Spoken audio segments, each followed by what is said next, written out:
can be hard to make it in any industry, let alone one as strange and often guarded as professional wrestling. Take it from me, the guy who spent his last 500 quid buying a billboard with my own face on it. While some go straight into the industry, most have to get a job in the real world before they can earn a comfortable living in spandex. Before or while they're paying their dues, prospective wrestlers need a way to finance their dream and can do a whole list of things to make money while they train and travel the world on their way to signing a full-time deal. Typical jobs that wrestlers do can range from anything from working in gyms and doing manual work to bouncing at bars and nightclubs, and even working in other sports such as American football. There are some, however, that grafted in some truly shocking roles prior to becoming stars. To the ordinary man on the street, professional wrestler may seem like a totally bizarre career, but for fans like you and I, it's stranger still to think that these bone benders once worked in these places outside of the ring. I'm Adam Pacitti from Cultaholic.com, and these are 10 shocking previous jobs of famous wrestlers. Join us. Number 10, AJ Styles, Waterboy. It took AJ Styles a long time to make it to WWE. The Phenomenal One's journey took him from the Indies to the dying days of WCW to TNA to Japan to everywhere in between before he signed with Vince McMahon's company. Now one of the WWE's biggest stars and top earners, few would disagree that his years working his way there were worth it. Though it seems like all AJ has done over the past 2+ decades is wrestle, he has had other jobs even while working in the business. Though he was offered a contract by WCW, Styles decided to turn it down in favor of a job delivering water. You can do it, AJ! Deliver that freaking water! Yeah! Now, why would a wannabe grappler do such a thing, you might ask? Why would he turn down the bright lights and fame of working for a global company to be a lowly water boy? Well, the water delivery job paid as much as WCW were willing to offer, $500 per week, and AJ instead used the water as currency to pay for training at the power plant school. His WCW run was short-lived as the company was not long for the wrestling world, but Styles says that ultimately it was the right decision as it made him a better performer in the long run. Other jobs done by the face that runs the place include landscaper and ambulance driver. Number 9, The Undertaker, debt collector. Knock knock. Who's there? It's me, The Undertaker. The Undertaker who? The Undertaker. Give me the money you owe Big Paulie before I cave your face in. Come on in, Mr. Taker, I've got it right here. That's how I imagine a typical exchange would go between a hapless schmuck who borrowed from the underworld and Mark Calloway, who worked as a debt collector before getting into the grap game. The dead man disclosed this fact during a rare chat show appearance, confiding in Jimmy Kimmel and a national television audience in 2003. Taker told the affable host that, as well as bouncing, he had collected a few debts for some unscrupulous characters and did some things that he wasn't particularly proud of. I cannot confirm that he burned any houses down, buried anyone in concrete, or sacrificed them on a giant satanic symbol. I also can't confirm that he didn't, though, so let's just say he more than likely did. Taker is obviously an imposing figure with his large size and callous demeanor, and I would bet that he was quite an effective hired hand on the mean streets of Houston, Texas back in the day. On a related note, did you know that Undertaker's longtime manager, the late great Paul Bearer, was actually a trained mortician? Wait a second, hold the fort. Paul Bearer sounds an awful lot like Paul Bearer now that I think about it. Genius. Number 8, Bam Bigelow, bounty hunter. Like The Undertaker, Bam Bigelow had a face that only a hardened criminal could love. Or not in this case, as those were the people that the Beast from the East was chasing down in his pre-wrestling life as a bounty hunter. Big, mean-looking, and covered in intimidating tattoos, Bigelow was the perfect person to track fugitives and, believe it or not, became a bounty hunter after he answered an advertisement in the Asbury Park Press newspaper. Why is it that I only ever stumble across people selling knackered microwaves or begging for sex in my local fish and chip wrapper, and never anything cool like that? Who knows where I could have ended up if I'd seen an advert recruiting pursuers of fleeing prisoners? Probably dead, actually. Bigelow, who was no stranger to a life of crime, having been arrested and charged multiple times in the past, found himself on his way to Mexico, where he was tasked with locating and bringing back a woman who had ran away from her husband with their child. Somebody must have tipped them off, however, as the Mexican police were waiting for him, and after getting shot in the back, he spent 6 months in jail south of the border. Once the whole episode was over, Bigelow decided to turn his life around and concentrated on a career in the squared circle. Number 7, Rico, Batman at Six Flags, Power Team, and American Gladiator. Rico Constantino was pretty old by wrestling standards of the time when he signed a developmental contract with WWE in the late 90s. He may have been getting on in years for the youth-obsessed organization, but as well as having physical gifts, charisma, and being in excellent shape, Rico had plenty of experience to prepare him for life as a wrestling superstar. No stranger to playing a character in front of large crowds, Billy and Chuck's image consultant once played both Batman and Conan the Barbarian at a Six Flags theme park. I'm not sure the Dark Knight could pull off those sideburns, but Rico was certainly built for the role. As well as cosplaying as some of your favorite film heroes, Rico was at one time an American Gladiator, winning the show in the 1990-91 season.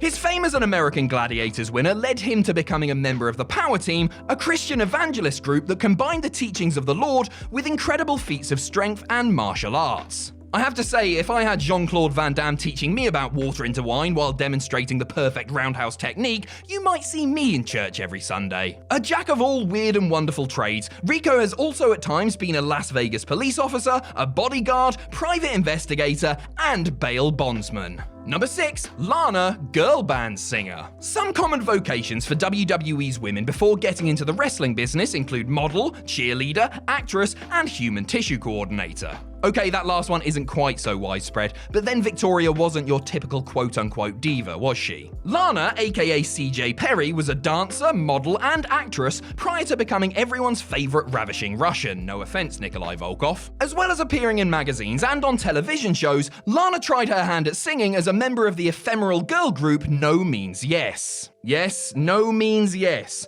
I'm assuming their target audience was lecherous, reprehensible blokes. Not a great deal is known about the group, but Lana, billed as CJ, was recommended by a college friend and joined Kat, Shay, and Tanu in releasing a solitary single, Would You Like That?, the sound of summer 2009. No Means Yes disbanded a year later when one of the members left the group, but Lana credits that period and job as being a life-changing one. Had she not overcome her fear of singing and performing in public, it would not have opened doors that led to her role in the hit feature film Pitch Perfect and, eventually, NXT. Number 5, Raven, male stripper. Wrestling and stripping, the two things seem to go hand in hand, don't they? It's not a major leap to think that someone would go from baring flesh and giving private dances to wearing barely much more and fake fighting on TV.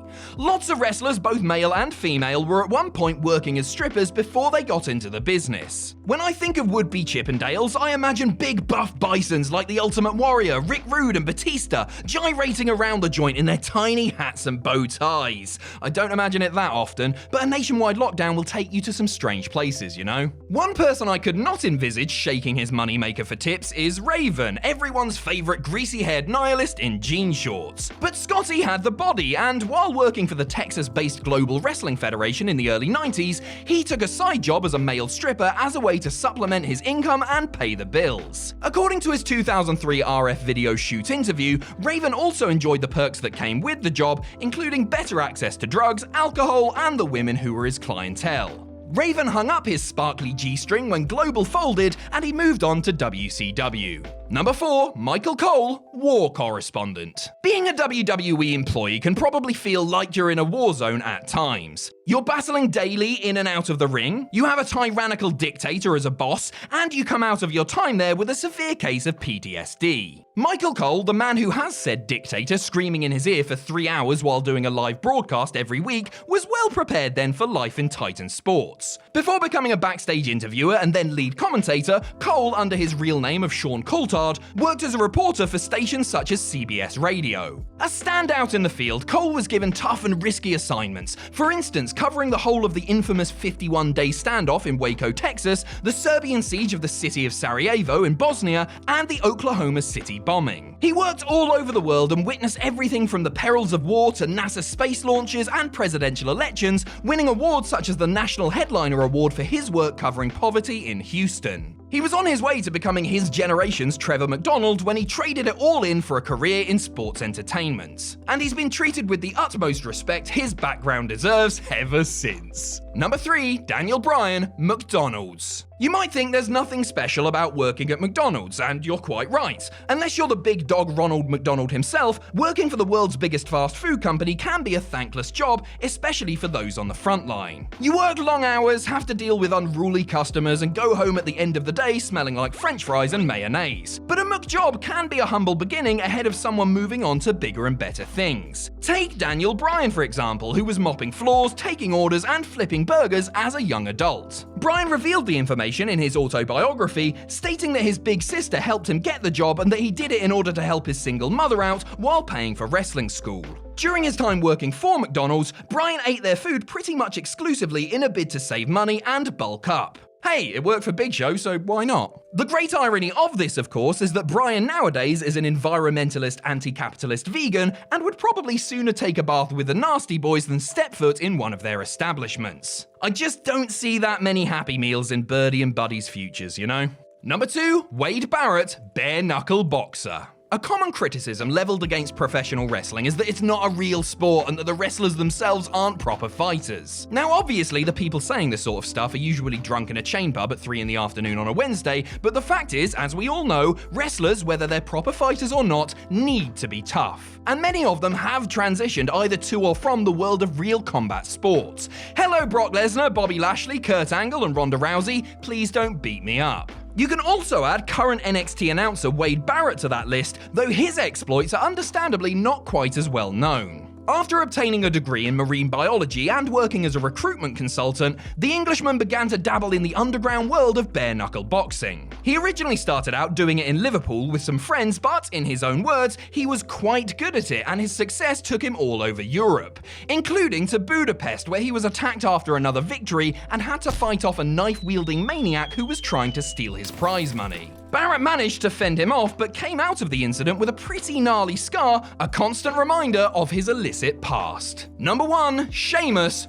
bodyguard for Bono. Like his Nations League mate Barrett, Sheamus had an interesting career before getting to WWE. The Celtic Warrior was a mainstay on the British independent scene before inking a developmental deal, but wrestling was not a full-time occupation and he had to do other things to make ends meet. He spent some time working as an IT technician, bro-kicking faulty modems and so forth, before a spell working as security at a famous Dublin nightclub called Lily's Bordello. It was while working there that Lobsterhead found himself acting as the personal protection for some of the rich and famous, including British television presenter Denise Van Outen and local heroes U2. The Ginger Brawler would be tasked with looking after Bono and Larry Mullen's table, making sure that nobody bothered them as they enjoyed their evening. Sheamus took a lot of pride in his work, and the pay wasn't bad. If Bono wanted him to go somewhere, Sheamus would usually say, "I will follow," even if the frontman sometimes moved in mysterious ways.